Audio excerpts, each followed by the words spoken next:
So you can somewhat of create an animated text with just using the ball spawner and some air vents. Obviously, you need to create some kind of parkour which the ball can go through and be animated.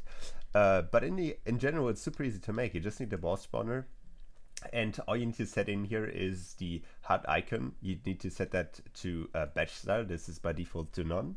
And then you need to set in the text to neutral or friendly or whatever you want to do. There's a lot of options depending on what you want to do. And obviously important is that if you want to place it behind a wall, that you said it requires a line of sight to know, so you can see the walls, and yeah, the rest is completely your choice. Fortnite has a bunch of throwable emotes, and these can actually activate triggers. I know this is not very helpful at the moment because we cannot give players throwable emotes, but maybe in the future, if we get a gallery like this, you can actually use this to create some kind of cool constructions. For example, you could put out this furnace fire here.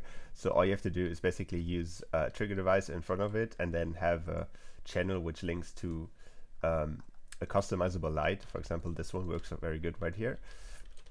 And then if you throw something at the trigger device, it will activate and turn off the flame. So this is something you could also use for your cinematics, for example, and something you should keep in mind.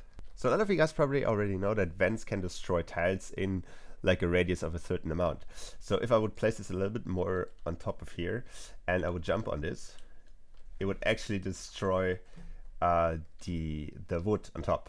But if I place it a little bit slower or a little bit lower, then I would place it again and it will not destroy it. So that's so good so far. Everybody knows it by now. But what you maybe didn't know is that you could place, for example, traps under here. And with the old one, it would immediately destroy both of them. But if I will place it now a little bit lower, do the same thing again, it will only destroy the trap. So you can make some pretty unique like death runs, I think, with it, or use it for whatever purpose you want to use it for. So that is something you can use. Yeah, you can use that. Great. So the next one is a very old one, but I still think that a lot of people don't use this because they don't know it. I'm not sure who was the original founder, so feel free to credit yourself. But you can use planks or the planks from the Laser Lagoon gallery to create some kind of invisible ladder. So you can see I can kind of jump up this ladder here or climb up this ladder. All you have to do is basically place them on the back side. They can be placed like a little bit off so you don't see them, obviously. And then you kind of can create some kind of ladder. It will still work without these things here, so I can still go here and jump up this wall. I think that's pretty cool and pretty unique for some of your maps. Okay, so the next one is one that got requested quite a bit, which is a voting system. And basically all you have to do is set up some objective devices. You can find them in this gallery. I know a lot of people seem to kind of overlook this gallery a bit because it's kind of not visible, so it's that gallery. You have all kinds of devices in here. So like this. And then all you want to do is you want to go in here, set in your health, but that's obviously fully dependent on you. And the important things are that you set the health to visible, that's important.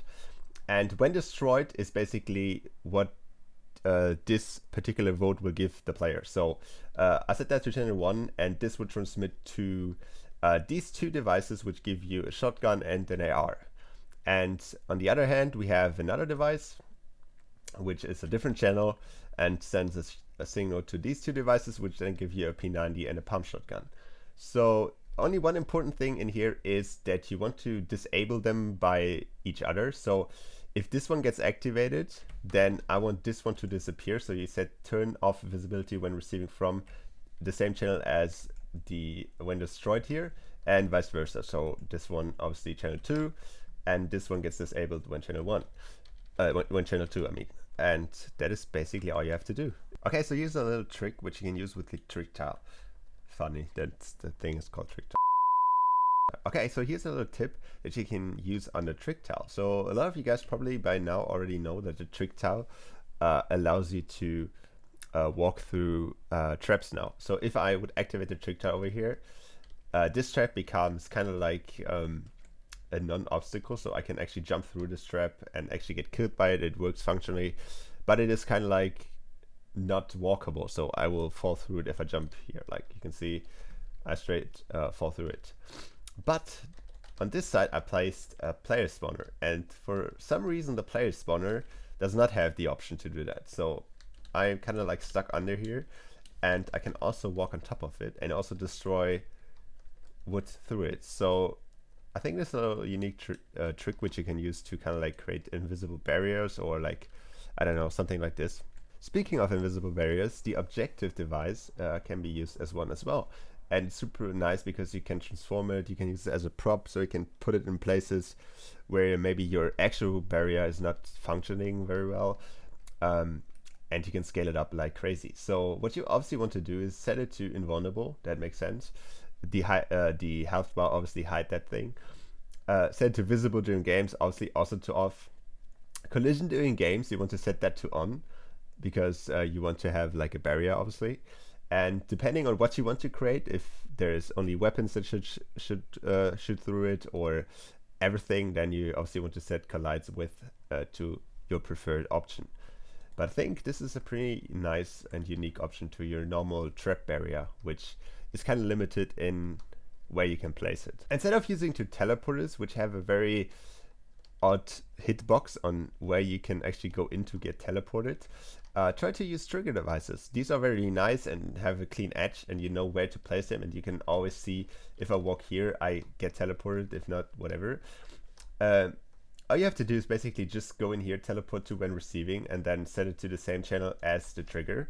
And as soon as you walk against the trigger, you get teleported, which is super nice. Obviously, you have to do this if you want to get teleported back as well. And you want to set in teleport group to none on both of these, so you don't get randomly teleported by any teleports that you might have else placed on the map. So for the last one, there's a new little option which you can change in the UI settings in your My Island settings. So if you go to My Island and then you go to UI, you can see the HUD info type. And if you change that to round status, you can actually create a little cool icon which shows how many players are still alive. So this is obviously works best for Search and Destroy or whatever team deathmatch. And it's just a cool, unique little thing which just got added. So have fun playing with that around. Okay, so the next one is a quick Search and Destroy bomb tutorial. I will have a more in-depth one in the future, but this one is just very quick, so you guys know what you have to do. So what you want to do is you want to obviously get yourself a bomb device, or timed objective it's called. And then all you want to set up is 45 seconds for the timer. That's the standard CSGO time, so you can use that. Obviously, your creativity is no limit. You want to set hologram until active or no, because this will show basically not the bomb, just the hologram. Urgency mode is when the last 10 seconds occur, then it will blink up and start going crazy. You also want to set that to yes. The start team need to be the team that is actually planting the bomb, so the terrorists in this case. So then you want to have a start and direct plant the bomb. The next one is when the bomb is stopped, that would be the counter-terrorists. So you want to set that to team 2. Defuse the bomb, set the stop interact time to 5 seconds. You can have the explosive attachment, but you don't need that. It doesn't do anything, it's just a mesh, so it doesn't do anything. Maintain interaction while looking around. That basically means if I start defusing the bomb, I can still look around and maybe stop it or whatever. That's very good. So the last one is when stopped and when completed. When stopped is when the counter-terrorist defuse the bomb. You want to set that to a channel and then set it up to a round device, which then ends the round. And the last one is when completed, which is obviously if the bomb explodes. That's for the terrorists. And you also want to set up that up to another device. And the last one which you want to do, but you don't need to do, is you want to have like a little explosion. So get an explosive device, set it up whatever you want in here. So maybe players should even die if they, kind of still in their range or whatever. That's like the same thing as in CSGO.